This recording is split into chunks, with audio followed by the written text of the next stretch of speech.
रातों रात सारे संवैधानिक मर्यादाओं को तार तार करके राष्ट्रपति के घर से दस्तखत कराए और ऑर्डिनेंस जारी किया। कांग्रेस के भी कुछ लोग जिनने इनका विरोध किया था कि पार्टी बासिस इज सुप्रीम, उन सबको भी प्रताड़ना दी गई है।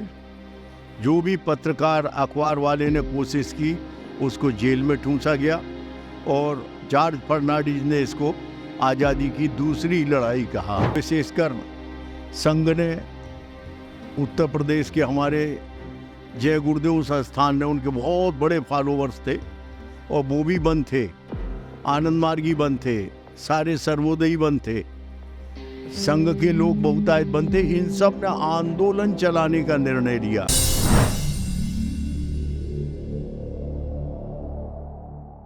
भारत में आजादी के बाद एक कुख्यात कानून बना जिसका नाम रहा मीसा, और इस मीसा कानून का उपयोग किया गया कांग्रेस पार्टी के द्वारा, जहां पर कांग्रेस पार्टी के विरोधी राजनीतिक दल, कांग्रेस पार्टी के विरोध में लिखने वाले पत्रकार और वो तमाम जनता जो कि कांग्रेस की नीतियों को पसंद नहीं करती थी, उन पर इस्तेमाल किया गया। लगभग 1 लाख से ज्यादा लोगों को रातों रात जेल की सलाखों के अंदर डाल दिया गया। इन सारे विषयों पर बात करने मध्य प्रदेश के वरिष्ठ राज्यसभा सांसद कैलाश सोनी जी हमारे साथ मौजूद हैं। सर, आपका बहुत बहुत स्वागत है आयुध में। देखिए, केवल मीसा नहीं लगाया, संपूर्ण भारतीय संविधान समाप्त करके कोई कानून नहीं, कोई अपील नहीं, कोई दलील नहीं, कोई वकील नहीं, कोई मीडिया नहीं, केवल अपनी सत्ता पिपासा के लिए। कोई इशू बेस्ड नहीं था कि बाद में इनने झूठा फरेब फैलाया कि अनुशासन पर्व।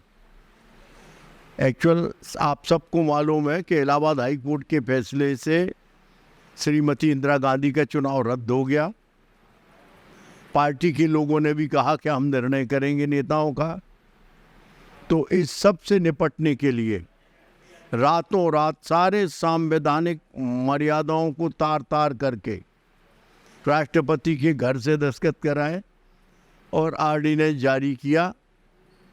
इमरजेंसी 25-26 जून की मध्य रात्रि लगाई और पूरी तरह से जो अंग्रेजों का रोल था आज़ादी के समय, वो रोल प्ले किया। जो लोकनायक जयप्रकाश नारायण, जो पंडित जवाहरलाल नेहरू से भी लोकतांत्रिक इतिहास में स्वतंत्रता के आंदोलन के अग्रगण्य सेनानी रहे हैं, सारे विचारों के समुच्चय, सर्वोदय के सबसे बड़े नेता लोकनायक जयप्रकाश नारायण, पंडित अटल बिहारी वाजपेयी, लाल कृष्ण आडवाणी, श्रीमंत राजमाता सिंधिया, जॉर्ज फर्नांडिस, कांग्रेस के भी कुछ लोग जिनने इनका विरोध किया था कि पार्टी बासिस इज सुप्रीम, उन सबको भी प्रताड़ना दी गई। भूमिगत रहे लोग, और जो संवैधानिक मर्यादा है इमरजेंसी इम्पोज करने की जी, इंटरनल इमरजेंसी के लिए आधे से अधिक स्टेट जब नोट दें कि लॉ एंड ऑर्डर की स्थिति खराब है, लिखित में प्रतिवेदन भेजे, तब सर्वानुमति से भारत सरकार अपनी कैबिनेट में निर्णय का पारित करे, तब ये इम्पोज की जा सकती है। लेकिन इन सब मर्यादाओं को तार तार करके और ये राज्य स्थापित किया कि हवलदार किसी को गोली मार दे तो उसकी कोई जांच करने का विषय नहीं है, कहीं कोई कोर्ट में जा नहीं सकता। इस सब के बावजूद अपने लोगों के साथ जुल्म और जात थी जहाँ जहाँ इनने विरोध किया। आप सबको मालूम, मीडिया के 250 लोग जेल में बंद थे, आपके 32 से अधिक लोग प्रोविटेड थे कि दुनिया के पत्रकार, जिसमें मार्क ट्वेन भी थे, कि जो हिंदुस्तान नहीं आ सकते और इस विषय पर नहीं लिख सकते, ये मुमानियत थी। मीडिया में आपने सबने सुना होगा, माथुर जी थे बड़े वरिष्ठ पत्रकार, तो उनने प्रश्न चिन्ह लगा करके संपादकीय में और खाली छोड़ा था, संपादकीय में कुछ लिखा नहीं था। कालांतर में जाके सैकड़ों अखबार बंद कर दिए गए। जो भी पत्रकार अखबार वाले ने कोशिश की उसको जेल में ठूंसा गया और जॉर्ज फर्नांडिस ने इसको आज़ादी की दूसरी लड़ाई कहा। जो वर्तमान पीढ़ी को मालूम नहीं, लोकतंत्र के इतिहास में ऐसा भी अवसर आया कि निजी अभिप्सा के लिए, अपनी सत्ता बनी रहे इसके लिए पूरी तरह से जुडिशरी स्मैश कर दी। पूरी तरह से कार्यपालिका नाम की कोई चीज़ नहीं थी। देश में लॉ एंड ऑर्डर जो राजा साहब कहे ये स्थापित हो गया था। चूँकि कहा जाता है कि जो लोग भी जेल में बंद थे उन्हें यातनाएं दी जाती थीं, और यातनाएं भी हल्की फुल्की नहीं थीं। कहा जाता था कि करंट के झटके दिए जाते थे, मिर्च लगाकर पीटा जाता था। इस तरीके का भी माहौल सुनने में आता है, कई पुस्तकों में इस चीज़ का वर्णन है। तो इसी किस तरीके से ये किस्से हिंदुस्तान भर में भरे पड़े हैं।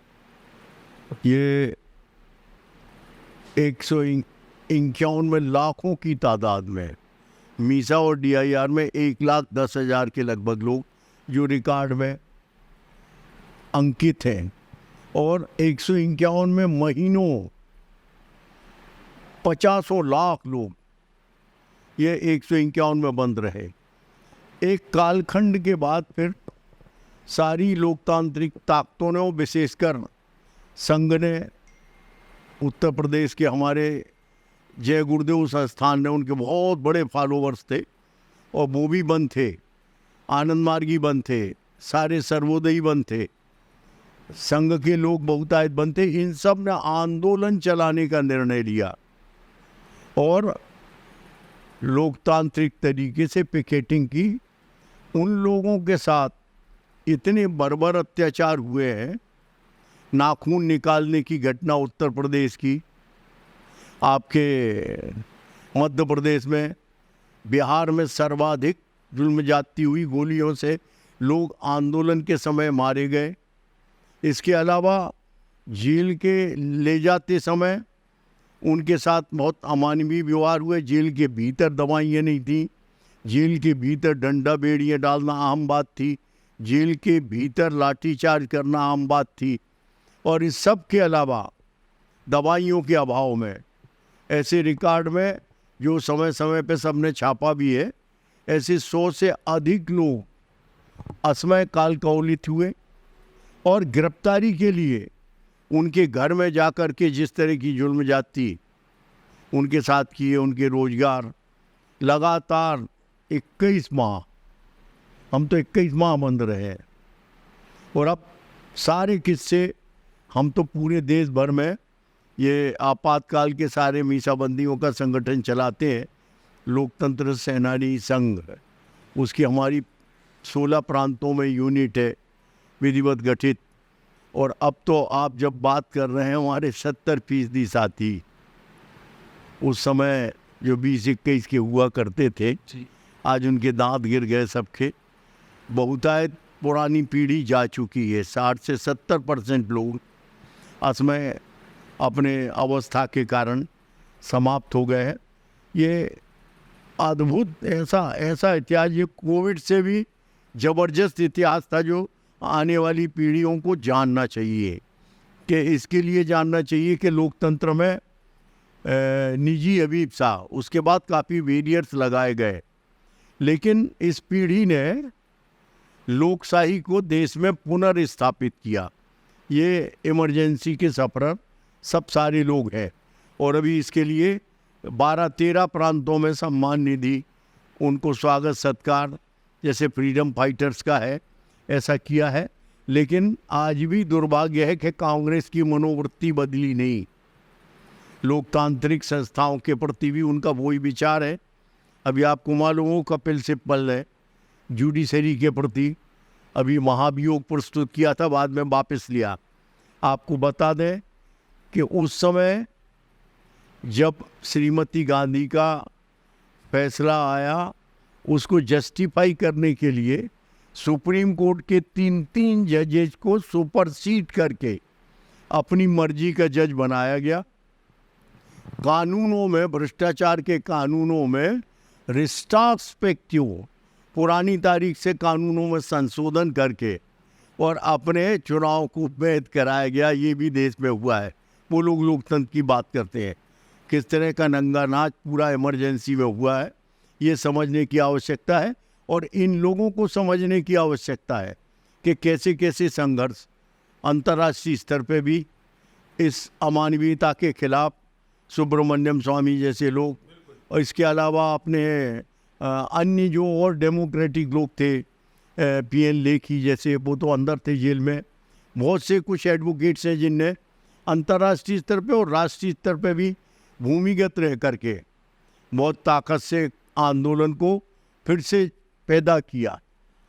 अब एक जिज्ञासा आती है मन में, चूँकि लगभग 1 लाख मेंबर्स जो थे, या 1 लाख कहा जाए कि 1 लाख की संख्या में लोग जेलों के अंदर जमा थे, उससे ज़्यादा।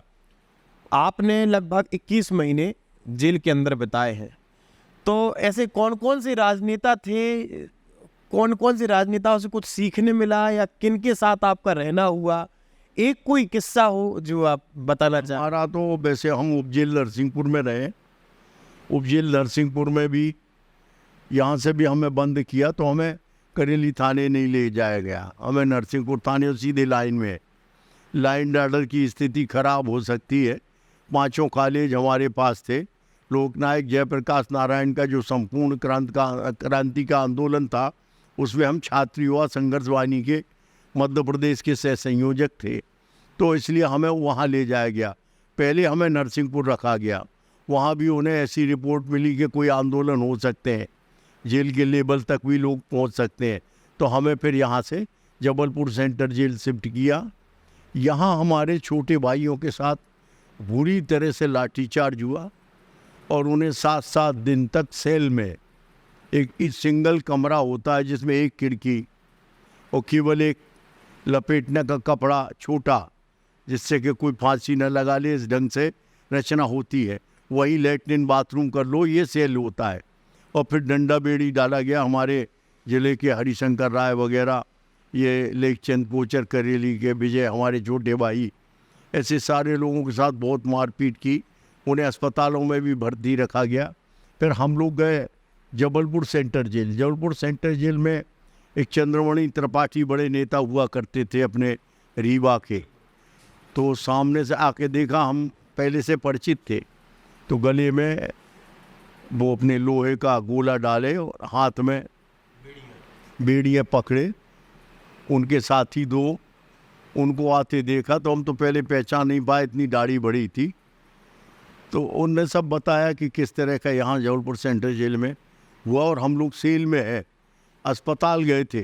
रास्ते में जब हम लोग प्रवेश किए, नए लोग थे इसलिए भेंट हो गई संयोग से, तो वहाँ उनने जेल के किस्से भी बताया कि वहाँ जेल में किस तरह से न कोई मैनुअल का पालन, न वहाँ विधि विधान से जो पॉलिटिकल प्रिजनर के लिए जो होना चाहिए उनकी सुविधाएं जेल मैनुअल में अलग ढंग की हैं, लेकिन उसका भी पालन नहीं किया। बहुत बुरी स्थिति में वहाँ लोगों ने, अच्छे डॉक्टर, इंजीनियर, वकील, 80-80 साल के लोग, 85 साल के अन्नाजी गारवे सौसर के, एडवोकेट सीनियर सिविल के, उन्हें इस आरोप में बंद किया कि वो खंबे पे चल करके बिजली का तार काट रहे थे।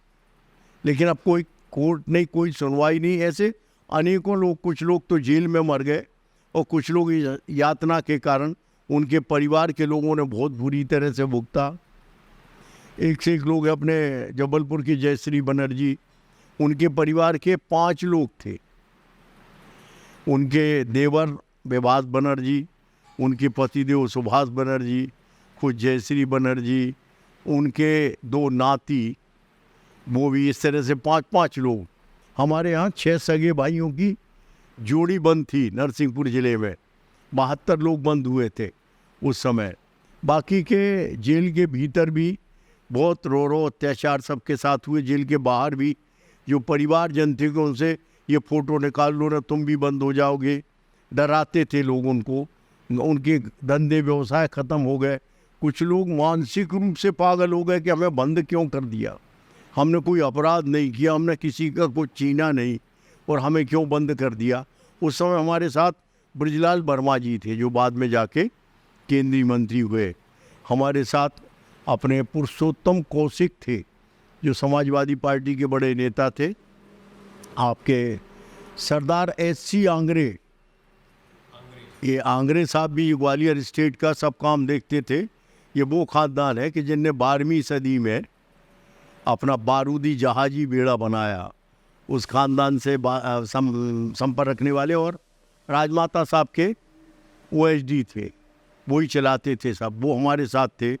और भी बड़े विद्वज्जन, NC दिवाकर अपने जैन साहब अपने सिवनी के बहुत लीडिंग डॉक्टर थे। तो वहाँ त्राई मच गई कि डॉक्टर साहब नहीं है, उनका भी जीवन संकट में हुआ सिवनी वालों का, वो हमारे साथ थे। देवी सिंह ठाकुर अपने ये सिवनी के, छिंदवाड़ा के हमारे एक से एक अच्छे बड़े लायर, बड़े सीनियर लोग, ये सब बंद थे। इन सब के साथ मिलजुल कर के रहने का, सीखने का ये सब अवसर वहाँ भीतर हम लोगों को। कुल मिलाकर उच्च पदों पर बैठे हुए जो लोग भी कांग्रेस की नीति के साथ नहीं थे, उनके साथ ये दुराचार किया गया था। तो स्पष्ट तरीके से ये नज़र आता है कि इमरजेंसी के समय, अगर आज के समय पर कहा जाता है या सुनने में मिलता होगा कि इस समय मीडिया को दबाया जाता है, मीडिया को दबाने की कोशिश की जाती है, तो ज़रा जाइए और इमरजेंसी की किताबों के पन्ने पलट कर देखिए, कितनी यातनाएं लोगों को दी गई हैं, किस प्रकार से घर के घर बर्बाद किए गए हैं, किस प्रकार से घर के सारे सदस्यों को जेल की सलाखों के अंदर डाला गया है, किस प्रकार से युवाओं के जीवन को बर्बाद किया गया है। ये सब पढ़ने की, समझने की, सोचने की ज़रूरत है। आप जुड़े रहिए हमारे साथ, देखते रहिए आयोत। आप हमारे चैनल को सब्सक्राइब कर सकते हैं। फेसबुक, इंस्टा, यूट्यूब, ट्विटर सारे डिजिटल प्लेटफॉर्म पे उपलब्ध है। आपका बहुत बहुत धन्यवाद।